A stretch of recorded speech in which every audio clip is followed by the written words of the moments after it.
Now I am in shape. আমি আছি লুধিয়ানাতে। অনেকদিন রান্না করি না, প্রায় 2 মাস রান্না করা হয় না। অনেকেই আমার হোয়াটসঅ্যাপে বলেন, তাও কি আবার রান্না হচ্ছে না নাকি? আজকে সেই সুযোগটা পেয়ে গেছি। আজকে লুধিয়ানা শহরে রান্না করছি। কি রান্না করছি দেখে থাকুন। প্রথমত বলে রাখি, রান্না করতে আমার ভালো লাগে, আর আমি ইউটিউব দেখে রান্না করি না।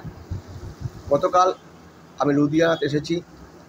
আমাদের পাশের বাড়ির বুড়ো লুধিয়ানাতে থাকে, সস্ত্রীক।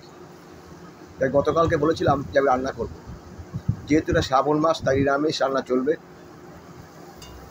তৈরি হচ্ছে আলু পনির। প্রথমে আলুগুলো এবং পনিরগুলো ভেজে নিয়েছিলাম হালকা করে। এবার মশলা চলছে।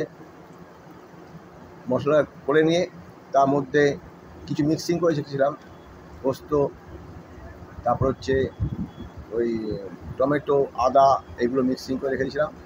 সেটা মিশিয়ে দেবো এখন এর মধ্যে। কাঁচা লঙ্কাও ছিল এর মধ্যে, মিক্সিং করে ঢেলে দিলাম। যেটা শেষ সময় ফোটার পরে ভালো করে যখন তেল ছাড়বে, তারপরে এর মধ্যে আলু দিয়ে দেবো। আলুগুলো সিদ্ধ হওয়ার পরে তার মধ্যে পনিরগুলো ছেড়ে দেবো। তারপর একটা মশলা তৈরি করা আছে, সেই মশলা দিয়ে দেবো। হ্যাঁ, যেটা বলতে চাচ্ছিলাম, এইভাবে তৈরি হলো আমার আলু পনির। জানি না রান্নাটা কেমন হবে, কারণ রান্না প্রায় অনেক দিন ধরে করি না। আমার হোয়াটসঅ্যাপে অনেকেই বলছে, কাউদা অনেকদিন তো হয়ে গেল রান্না দেখতে পাচ্ছি না। সেই সুযোগটা যখন পেয়ে গেছি, আর হাতছাড়া করার নেই। আর সেই সুযোগ করে দিল পাশের বাড়ির বুড়ো। ওদের অবর্তমানে আমি রান্নাটা করলাম।